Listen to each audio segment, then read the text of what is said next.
pride comes before a fall. Dr. Tessa Dunlop throws Meghan into brutal mockery in US politics. Meghan Markle will be embraced by US citizens if she decides to enter the American political landscape, says Dr. Tessa Dunlop. Meghan Markle, 40, has long been speculated to desire a role in US politics, and if she accepts the opportunity, Dr. Tessa Dunlop says she will be welcomed with open arms. The royal author claims Americans will be excited to have the Duchess in the political sphere, as it would be like the crown come true. Speaking in an exclusive interview with Express.co.uk, Dr. Tessa Dunlop touched on the possibility of Meghan taking on a political role. She said, "America has modelled their elective kingship on our royal family, so if Meghan Markle goes into politics and you have the royal element, that is a wonderful fusion. I can see Americans dying for that, that is so exciting. It is like the crown come true." When it was revealed that the Duchess of Sussex had conducted a virtual introductory meeting last October with the high-powered Democratic Governor of California, Gavin Newsom, the rumour mill started churning. The hour-long video call came at an apt time when the governor was searching for a possible replacement for Kamala Harris, the California senator who went on to be elected vice president. It was claimed that the Duchess was considering running for the Democratic nomination for president in 2024 if President Biden chose not to seek a second term.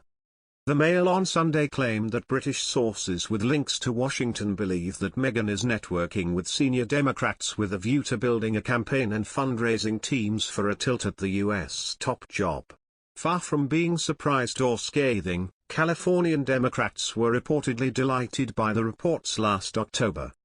Mike Trujillo, a prominent Democratic strategist, told The Times, "I think it's fantastic. She's doing everything that's appropriate and allowed given her new position, but she's definitely putting her toe in the water.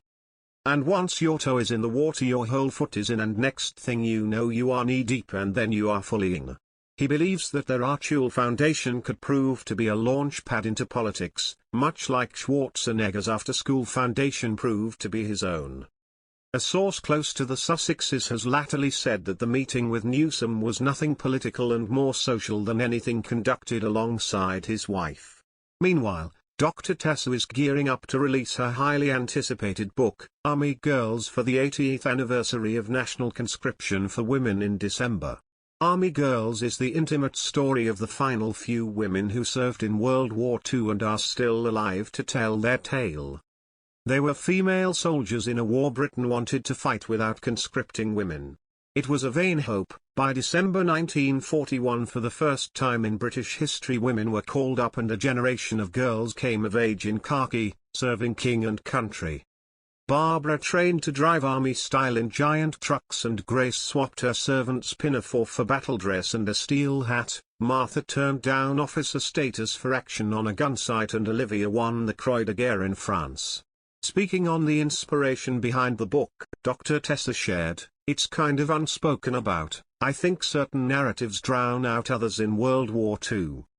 We know that women had a role, that women were at Bletchley Park for instance, but I think what we don't fully understand is that excluding Russia, we proportionately mobilized more women into our war effort than any other belligerent. Not all of them were in the armed forces, but in some form were contributing to the war effort. It was an extraordinary national effort. What I have learned from them is how important it is to be given a chance to prove yourself. It has stayed with them through the rest of their lives." Republican leaders want Meghan Markle stripped of her royal title,